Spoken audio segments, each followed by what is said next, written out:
tasaharu wa inna fis sahuri barakah.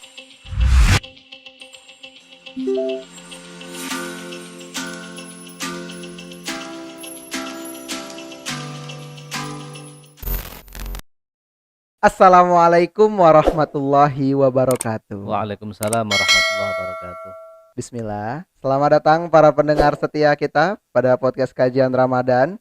Berjumpa lagi bersama saya Zaidul Kirom, tentunya bersama ustadznya para milenial, Ustadz Rizza Hamami, dosen UIN Walisongo Semarang dan pengasuh Pondok Pesantren YPMI Al Firdaus. Nah, Ustadz. Alhamdulillah ya Ustadz, kita nggak kerasa udah syuting podcast yang ke-10 Ustadz, insya Iya, Allah Ustadz. alhamdulillah. Alhamdulillah.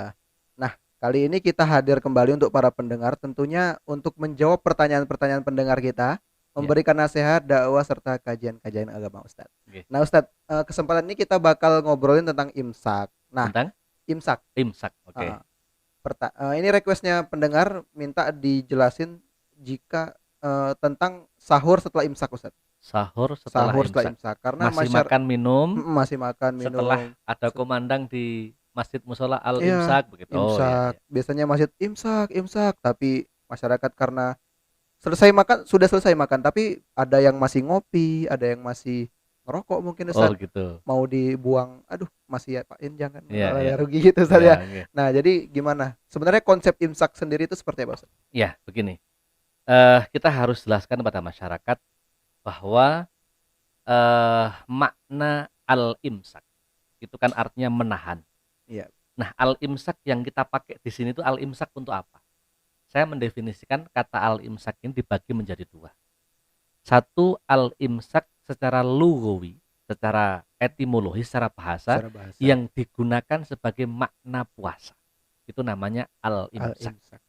Yang kedua, ada al-imsak yang bermakna waktu atau zamani.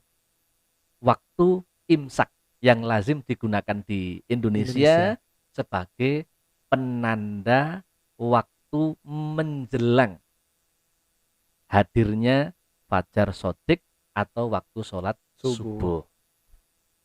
Paham ya? Iya, Ada al-imsak lugawi, lugawi, al-imsak waktu waktu, atau zamani. zamani. Nah, yang dibahas sekarang, pertanyaan tadi kira-kira kan al-imsak zamani. Zamani Ya, ya. Waktu. al-imsak zamani.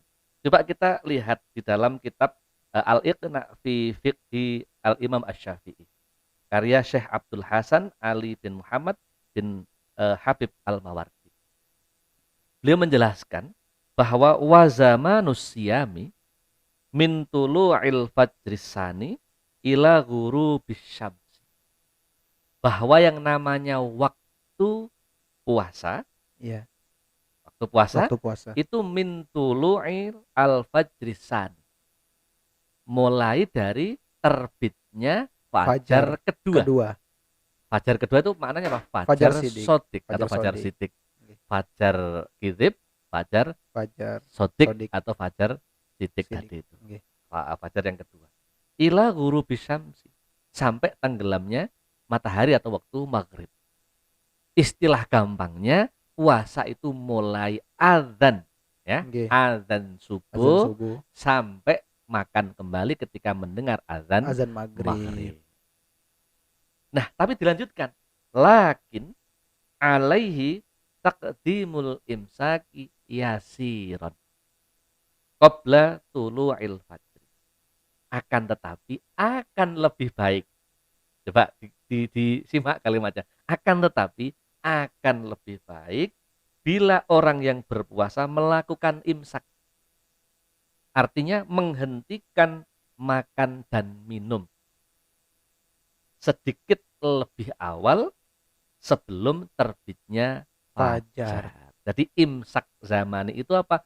Lil ihtiyati, untuk lebih berhati-hati membersihkan mulut kita dari makanan dan minuman termasuk rokok tadi sebelum titnya masuk waktu tulu'il fajrisan. Sehingga apa? Ini kalau ibarat traffic light, ya, lampu bangjo itu, namanya imsak itu adalah lampu kuning. lampu betul. kuning sebelum lampu merah itu tiba-tiba datang. Nah, makna lil ihtiyat atau lebih berhati-hati ini ya kisaran 5 sampai 10 menit biar orang itu tidak langsung berhenti adzan. Nah, itu tidak. Lebih untuk berhati-hati. Itu makna imsak zamani, makna imsak waktu. Sehingga kalau pertanyaannya masih boleh makan atau minum, masih boleh, nggak ada masalah. Memang waktu puasa itu mulai dari apa tadi? Tulu'il fajr. Nah, yang menjadi salah kaprah dan salah paham itu adalah memaknai imsak sebagai penanda akhir orang tidak boleh makan dan minum, karena imsak di situ dimaknai secara lughawi tadi. Jadi memaknakan zamani tapi dengan prosedur lughawi. Ini yang nggak ketemu akhirnya. Maka jangan sampai salah kaprah, jangan sampai salah paham menggunakan definisi imsak sebagai waktu zamani dengan makna imsak yang lughawi etimologis tadi yang di depan. Kira-kira itu yang harus kita jelaskan kepada masyarakat biar semakin paham. Kalimatnya sama tapi maknanya berbeda. Gitu kan? Iya. Itu harus dijelaskan untuk apa kalimat ini dan di mana kita harus mendefinisikan dalam konteks fikih syariah kita. Nah, nampaknya memang sepertinya masyarakat itu banyak yang salah memaknai menafsirkan imsak ya, Ustaz. Iya, Karena biasanya kita ada yang masih makan setelah tanda imsak langsung dibilang, batal puasanya tuh, kok masih minum, kok masih makan gitu kan. Padahal imsak itu sebagai kehati-hatian ya, Ustaz. Betul. Sebagai ihtiyat. Betul. Seperti dalam ilmu falak yang kami pelajari juga, Ustaz. Karena ketinggian waktu fajar itu, Ustaz. Menurut pendapat para ahlinya itu berbeda-beda. Dari Kementerian Agama ada yang bilang min 18 derajat, ada minus juga 18. ada ahli yang bilang sekian 20 atau 17. Nah, karena perbedaan itulah dibuat waktu imsak atau ihtiyat. Betul. Ihtiyat 2 derajat. 1 derajat itu 4 menit, Ustaz. Jadi 1 derajat 4 menit. Dibikin ihtiyat 8 menit. Bahkan ada yang menggenapkan menjadi 10 menit. Kan intinya untuk lebih hati-hati. Biar orang itu mulai start mulai tidak makan, tidak minum itu lebih didahulukan. Ini kan kalimatnya iknanya jelas. Betul. Lakin apa tadi yang namanya didahulukan sebelum adanya fajar shadiq itu muncul, untuk lebih berhati-hati. Nah, lalu Ustaz, sebenarnya barokah apa yang ada pada sahur, Ustaz? Karena kan imsak tadi untuk memberikan kita kehati-hatian untuk bersahur. Sedangkan ada hadis yang menjelaskan bahwa dalam sahur itu terdapat berkah. Ini di dalam kitab Al-Lu'lu' wal Marjan, mu'alifnya Syekh Muhammad Fuad Abdul Baqi, ada hadis tasahharu fa inna fis sahuri barakah. Bersahurlah Anda sekalian, karena di dalam ibadah sunnah sahur itu terdapat yang namanya barokah. Barokah itu ziyadatul khair al-kathir. Ada bertambahnya sesuatu itu semakin tambah terus, semakin tambah, itu namanya barokah. Atau dibalik, barang sedikit tapi tidak habis-habis, itu barokah. Nah, berkahnya sahur itu apa? Dalam kitab ini dijelaskan ada 4 barokah sahur. Barokah pertama itu adalah sahur itu membantu orang yang akan berpuasa untuk betul-betul menjadi orang yang beribadah. Jadi membantu. Sampean itu mau ibadah 7-8 jam kalau di Indonesia. Kalau di Eropa bisa lebih dari kita. Ya kan? Itu dibantu dengan yang namanya sahur. Yang kedua, biar dengan sahur itu dia tidak terasa berat.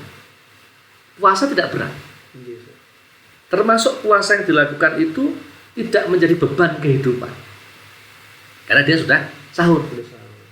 Makanya dulu kalau orang-orang sepuh itu yang namanya untuk membangunkan orang sahur kan macam-macam, kayak yang Mas dulu sampaikan ada tongkat, ada patrol. Kalau yang di Aceh ada nyanyi-nyanyi juga di masjid itu. Kalau di kalangan santri itu namanya tarhib. Tasaharu wa inna fis sahuri barakah gitu. Irhamna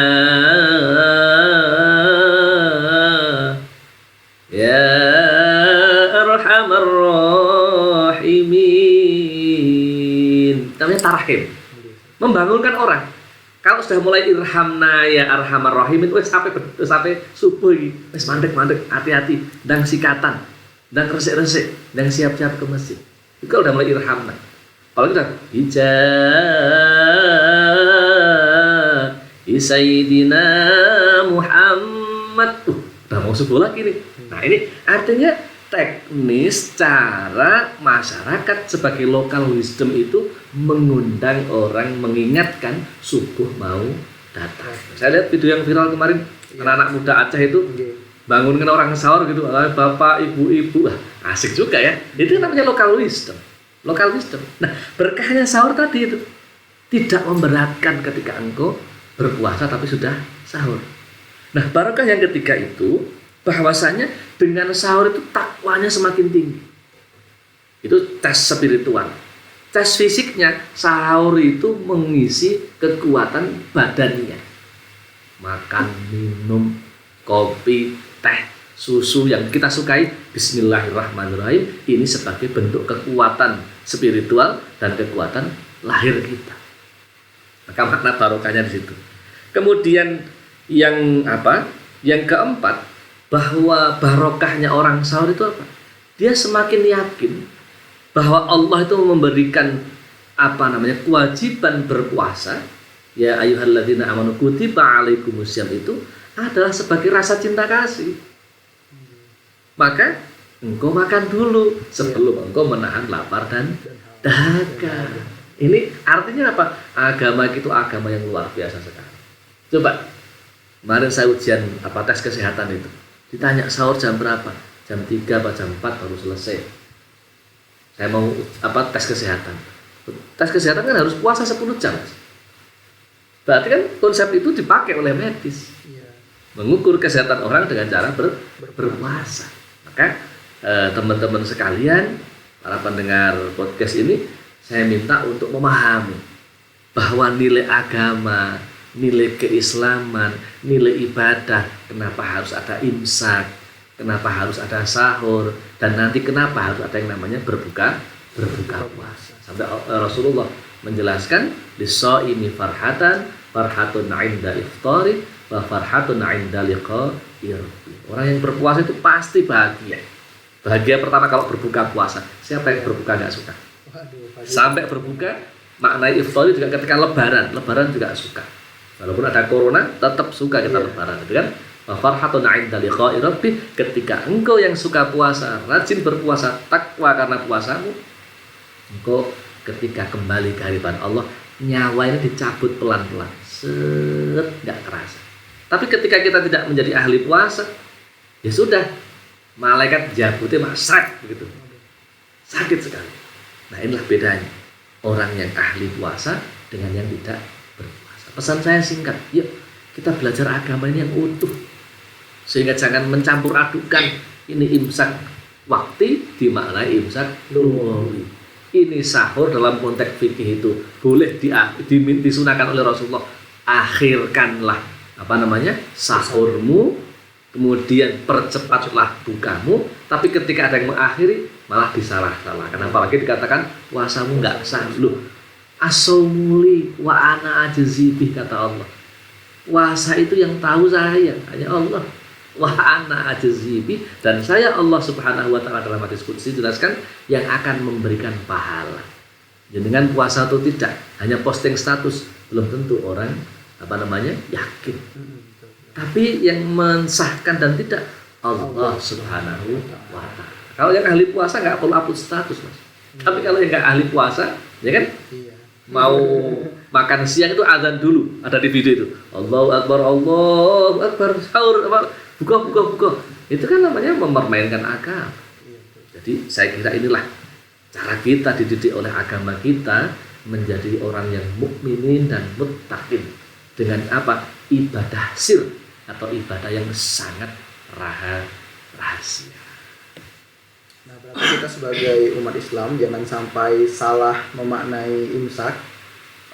Sebenarnya kalau udah imsak itu ya tetap boleh kita minum atau apa, tapi tetap harus hati-hati, jangan sampai Kalau udah Kebablasan. azan, ya udah azan masih mau, itu baru nggak boleh Ustaz. Nah, Sengaja itu malah apalagi Ustaz. sengaja ya. Dengan sengaja atau Kalau Ustaz dia kemarin niat boleh, gitu. berpuasa ya sudah nggak sah. Iya. Ya, kecuali kalau memang niat tidak berpuasa atau yang putri-putri sedang dalam kondisi uzur lain itu. Nah, Ustaz, terima kasih penjelasan Ustaz pada podcast kali ini. Semoga bermanfaat Amin. untuk saya dan para pendengar. Mungkin ada pesan-pesan lagi yang ingin disampaikan para pendengar, Ustaz? Para pendengar podcast yang saya hormati, bahwa imsak adalah penanda lampu kuning sebelum kita mulai melaksanakan ibadah puasa. Artinya bagi teman-teman yang belum selesai bersahur, tetap lanjutkan makan dan minum sambil berhati-hati, termasuk memperhatikan waktu yang sudah ditentukan oleh lembaga-lembaga yang munafik dalam menentukan waktu tulu'il fajri shadiq, sehingga puasa kita lebih sempurna, puasa kita bisa sesuai dengan standar dalam agama Islam kita. Termasuk sahurlah dengan yang manis-manis, sehingga puasa kita akan menjadi puasa yang sangat manis sekali. Insyaallah, amin amin ya Allah. Nah, selain itu sahur juga menjadi ajang untuk mengingatkan kita apa kita belum sempat niat puasa, karena niat puasa kan harus ya Ustaz. Betul. Kalau nggak niat, aduh, gimana puasa nggak niat ya saya. Iya. Nah, alhamdulillah sekian podcast kita pada kesempatan ini. Bagi para pendengar yang belum subscribe, bisa support channel ini dengan cara subscribe.